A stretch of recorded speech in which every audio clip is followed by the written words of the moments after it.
Hey guys, it's Tricky Nick here. Welcome to my review of Mario Party The Top 100. This is easily the weirdest Mario Party game to me for a number of reasons. For one, this game was released on the 3DS months after the Nintendo Switch launched. There was this weird time where big 3DS games were still being made, but the Nintendo Switch was already out, but almost everyone had already put their 3DS down for good. As a result of this, I and many others forgot about anything made for the 3DS past 2017. It was basically like purgatory, but for the 3DS, rather than humans who weren't good enough for heaven. But there were some other things that were odd about this game. It had one of the shortest announcement to release periods, being only 2 months between announcement and launch. Rather suspicious, not too crazy though, I guess. But what really surprised me was when I looked into this game and asked you guys about it, you thought it was the worst of the Mario Party games released for the 3DS, and it only has 2.6 stars on Google reviews. That's odd and concerning to me, because the entire concept of this game is that it's a compilation of 100 of the best Mario Party minigames of all time. So surely it's one of, if not the greatest game in the franchise. All this evidence has led me to believe that either Mario Party The Top 100 is an underrated and forgotten gem, or one of the worst Mario games ever made. So today, I'm going to dive into Mario Party The Top 100 to find out which one it truly is.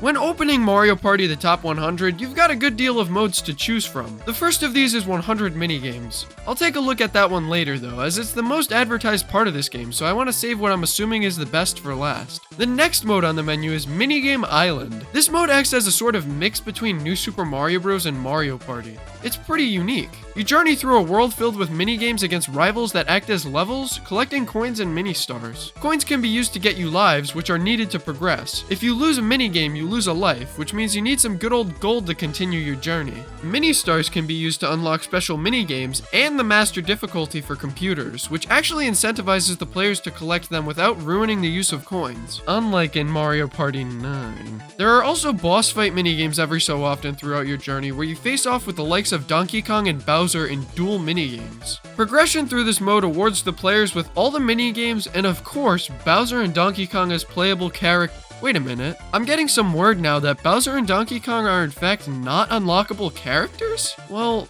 that's just plain stupid. You had the models for these characters in the game, and instead of expanding the roster and creating more incentive to play through this mode, you just don't? Oh well. Despite the iffy choice not to include Bowser and Donkey Kong, this mode is alright. It's got a unique way to incorporate unlockables, and minigames are decently difficult, but nothing too crazy. I also really appreciate that it actually ramps up in difficulty, unlike in New Super Mario Bros. 2. Overall, Minigame Island is a great single-player experience, but that's not what Mario Party is all about. So let's take a look at the Minigame Match mode, the classic Mario Party gameplay we're all used to. Okay. Let's just pick our character and then our board. Wait, that's funny. I didn't get the option to select my board. Hold on there just a second. Are you telling me there's only one board in the game? Are you freaking kidding me? I thought Super Mario Party was bad for having 4 boards, but gosh golly was I wrong. The board isn't even that good either. It looks like the number 8 had too many donuts. This is ridiculous. Okay,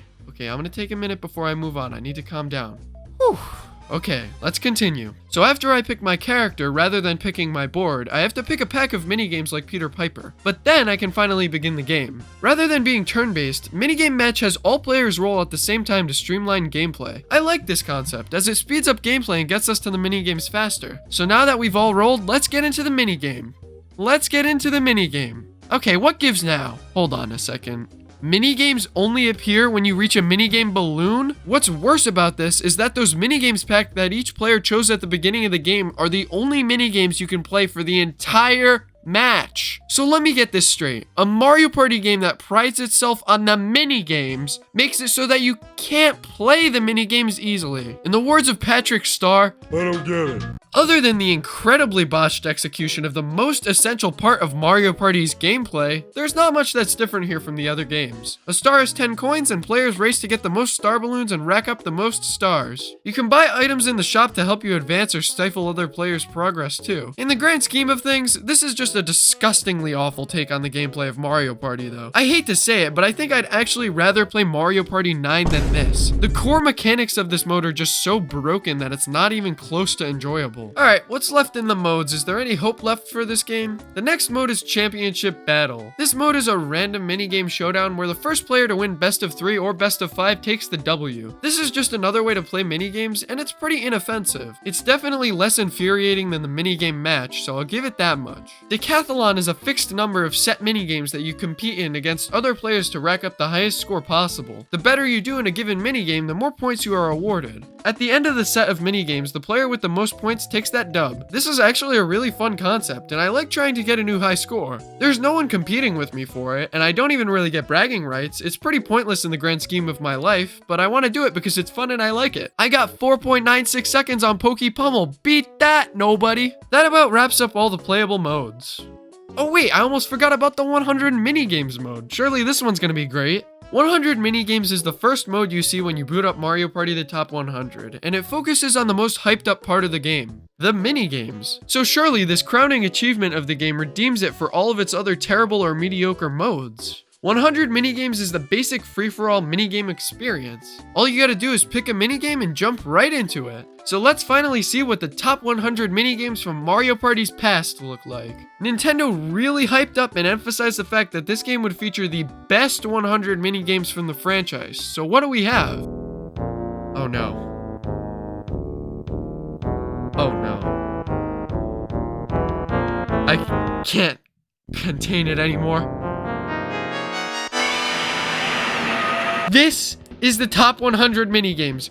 Really? I'm genuinely asking here. The top 100 minigames according to who? Whose favorite minigame is Dart Attack or Goomba Bowling? There aren't even any minigames from the handheld Mario Party games, and this is on a 3DS! Don't get me wrong. There are definitely some fan favorites here. Things such as Book Squirm, Pokey Pummel, Hexagon Heat, and a few others. These minigames that I enjoy, I really enjoy. But there are a large number of minigames that are either very unpopular or executed super poorly. Most of these execution issues stem from the controls, which I somewhat understand when going from a home console to a handheld, but it's still infuriating. When the biggest incentive of a Mario Party game is the minigames it offers, it's bad news when you can't even do that right. Overall, the gameplay of Mario Party the Top 100 offers little that is fun or original. But despite all that, how does the presentation hold up?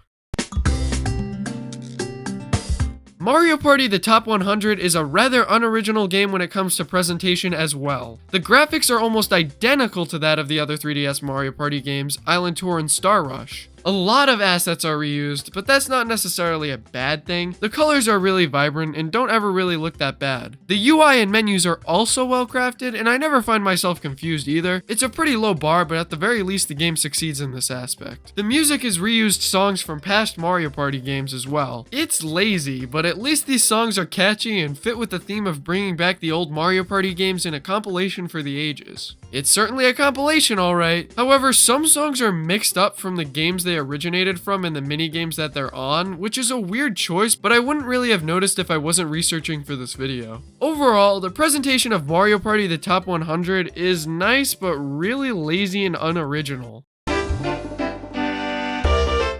Being the last Mario Party game on the 3DS and releasing well into the online functionality of the Nintendo 3DS, obviously Mario Party the Top 100 offered local and online— wait, how silly of me to assume that this game would have online play. Of course it doesn't! Super Mario Party only got an online mode years after it was released, so why would Nintendo put in the effort to create one here? That being said, I doubt I would be able to test the online multiplayer anyways because nobody plays this freaking game. Also, I don't have friends to play local multiplayer with. In honor of the history of Mario Party, this game also features a collection of one fun fact about each previous Mario Party game. Wow, how in-depth. Except for the handheld games, they get nothing here. Apparently, handheld Mario Party games don't exist according to the Nintendo 3DS, a handheld console with 3 Mario Party games on it. There are also the music tracks here and a list of the staff that worked on this game. If I were a developer though, I would beg for my name to be taken off of these credits because despite the many modes available, there just is not much content. And the content that is here, well, I've already shared my thoughts on it. This is a pretty pathetic way to honor the Mario Party franchise, and I think it deserves better. So, after playing through Mario Party the Top 100, how does... How does it hold up? Mario Party the Top 100 is the most mediocre, lazy, poorly executed, content-lacking, lifeless Mario Party game that I have ever played. Almost every mode is ruined by some portion of the gameplay that makes no sense, like the lack of minigames in the minigame match. The game also looks mediocre and reuses most of its assets and music from other games. There's also little done to honor the history of the Mario Party franchise, despite it being a huge reason of why this game was made. Just compare Mario Party Superstars with this game and it makes it clear what's wrong here. Mario Party Superstars has more characters, better minigames, more worthwhile and fun content, more characters, more boards, an online play mode, and tons of fanfare to honor the series. I mean, sure, a decent number of top 100 minigames did appear in Mario Party Superstars, but they were executed so much better there. Mario Party Superstars is superior in every way, and it makes sense why there were only 2 months between the top 100's announcement and release.